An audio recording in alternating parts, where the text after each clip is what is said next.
வணக்கம். நான் ஸ்ரீரங்கம் ரவி உங்களோட பேசிகிட்ருக்கேன். இது வார பலன்கள். டிசம்பர் மாதம் 28ஆம் தேதி தொடங்கி 2026ஆம் வருஷம் ஜனவரி 3ஆம் தேதி வரை உள்ள வாரம். இந்த மாத கடைசியும் அடுத்த மாத ஆரம்பமோ அடுத்த வருஷத்துடைய ஆரம்பமாகவும் அது அமையிறது.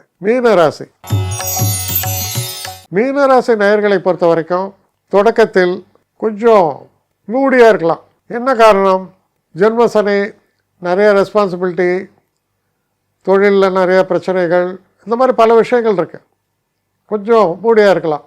ஆனால் இந்த வாரம் செல்ல செல்ல அந்த நிலை மாறும். ஒரு தைரியம், தன்னம்பிக்கை இதெல்லாம் ஏற்படும். புத்தாண்டு பிறக்கும் பொழுது, வார மத்தியில் பிறக்கிறது புத்தாண்டு.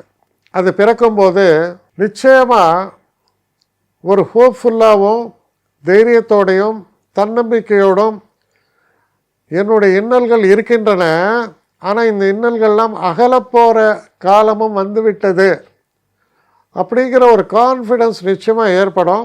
சில நேரங்களில் தொழில் மூலமாக மிகப்பெரிய நன்மைகள் காத்திருக்கிறது அப்படிங்கிற ஒரு கான்ஃபிடென்ஸ். வெளியில் பெருசாக ஷேர்ஃபுல்லாக காமிச்சு காட்டால் கூட உள்ளுக்குள்ளே இருக்கக்கூடிய உங்கள் மனசாட்சி, உங்கள் ஆன்மா ரொம்ப சேர்ஃபுல்லாக இருக்குது. அது போன்ற ஒரு ஆரம்பத்தை சொல்கிறது இந்த வாரம்.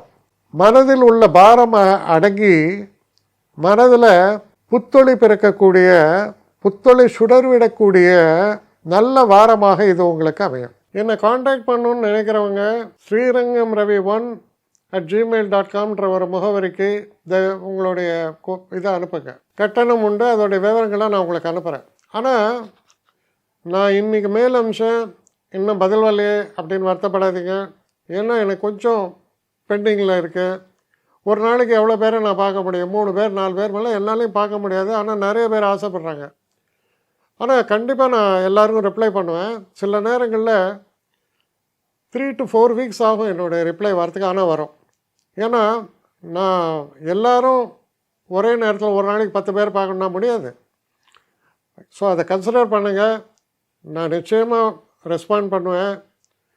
இதில் இந்த கல்யாண பொருத்தங்கள் போன்ற விஷயங்களை ஓரளவுக்கு அவசரமாக பார்க்கணுன்னு நினச்சா அதுக்கு ஓரளவுக்கு ப்ரையாரிட்டியும் தரேன்.